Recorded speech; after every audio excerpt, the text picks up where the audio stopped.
How's it going, guys? It's the Pixelated Pumpkin, and Spirit Halloween the movie has finally released, and I'm bringing you a quick review on it today. Now, I'm going to keep this brief. I'm going to kind of walk through the plot a little bit, but to be honest, I did not like this movie. Sure, it's meant to be a children's movie, but in all honesty, I've seen much better children's Halloween movies that are probably around the same budget that just do way better than this one. I really think there could have been something more here, and I just feel like they overall really did not succeed well at all.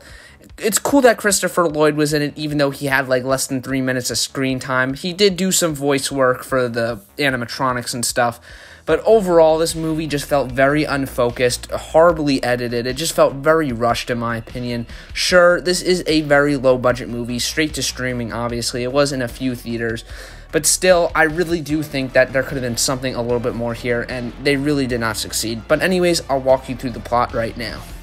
Starting off the movie, we have a flashback scene with Christopher Lloyd's character. He's basically this landlord of this school or home for, I guess, witches. They really do not go in depth in this at all, and it feels like it's an important part of the plot, but it's not well explained at all. But anyways, basically he's kind of a jerk. He's kicking them out of their land, and he's just being a real jerk about it. So this woman basically curses him and kills him, and then I guess his soul is stuck in purgatory or whatever. This whole backstory basically just feels like an afterthought to really give Christopher Lloyd a place in this movie. Because if I'm being honest, he didn't need to be in this movie and nothing really would have changed. They just could have had the soul or spirit haunting the place just be some generic thing, but they have this backstory that just feels like such an afterthought. They kind of explain it, but it's really not important to the overall plot, and kind of just really messes with the pacing of the movie. But anyways, now we're in present time where we meet our main characters. So the main characters of this movie is this group of 3 boys. Each of them is different in their own way. They set up a lot of backstory for, I believe the main character's name is Jake. He wants to go trick-or-treating because his dad died, and that's what they did every year, and, you know, he's just really sad about it, obviously. His mom's already remarried, which, you know, seems a little bit quick, I'm not gonna lie.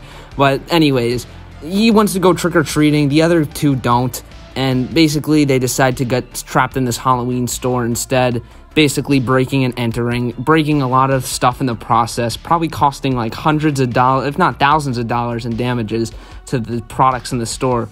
But regardless, you know, they get trapped here, and obviously we had all that set up in the beginning because, you know, Christopher Lloyd, who plays the ghost in this movie and possesses the animatronics or whatever, comes back to life in this store. Not really, or his spirit possesses the animatronics. I think he wants to kill one of them for some reason. I don't know. I kind of lost interest and stopped paying attention at points in this movie. It's just so boring and slow. And they don't even get into the store until like 35 minutes into the movie, and keep in mind this movie's only an hour and 35 minutes long, or an hour and 30 minutes, so they spend a lot of time setting up these characters, which their personalities really don't contribute to the plot at all anyways. So I feel like the pacing is just really strange in this movie. And sure, I'm being a little bit harsh. I know this is a low-budget kids movie, but I have seen much better low-budget kids movies, if I'm being honest, that actually succeed. But enough about the plot and the characters for now. Let's talk about how the animatronics are shown in the film, because I feel like that's what most people are probably interested in. And if I'm being honest, they really do not look too good here. The biggest issue is they are hardly in the movie at all. Mr. Dark is around for the longest. Buzzsaw is literally only used to cut down a door, and that's it. I think he literally has less than a minute of screen time in this entire movie. And Nightcrawler gets killed within 2 minutes. Mr. Dark, I would have to say, he's probably around for like at least 4 minutes in the movie alive, if not less than that. So the animatronics are extremely underutilized, and they basically pose no threat to the characters at all, even though the characters act like they're gonna die instantly if they come across one of these things. They managed to kill all the animatronics, again, in less than minutes, and they basically really pose no threat to the characters at all. The characters are really never in any danger in this movie, and they just make a big deal about everything pretty much, which gets annoying after a while. So pretty much the aspect of the movie that I feel like most of us were looking forward to turned out to not be too great, and I think they were just, again, really underutilized. But let's move on with the plot now. So after the boys defeat Mr. Dark, really just the same thing is repeated. An animatronic comes to life, they have to stop it or kill it, and they try to figure out what ghost or whatever is doing all this, even though we already know, and them figuring this out does not add anything to the plot either, or helps them out in any way, so the whole mystery here is so pointless. Also, the sister of one of the characters ends up getting in the store, but she really adds nothing. Nothing really changes once she's there. Except at the end, eventually she becomes possessed, which she's basically the final boss of the movie, I guess you could say. But still, she poses literally no threat to any of the characters at all. They basically just have to, unpossess her, I guess you could say. And basically, that's how the movie finishes up. She gets unpossessed, and then that's it. So, I mean, in my opinion, I think the sister should have been there from the beginning, and then they would actually have a reason to, be figuring out this mystery to find out how to unpossess her. But it really just does not matter anything that's happening in this movie. There's really no goals for any of these characters besides to escape, which they could so easily do. The doors are literally sliding glass doors. They could just break through. They already destroyed so much in the store. Destroying the windows won't do anything at that point. So it's just such a stupid movie. And honestly, I really do think this movie could have been something more than this. I don't know, though.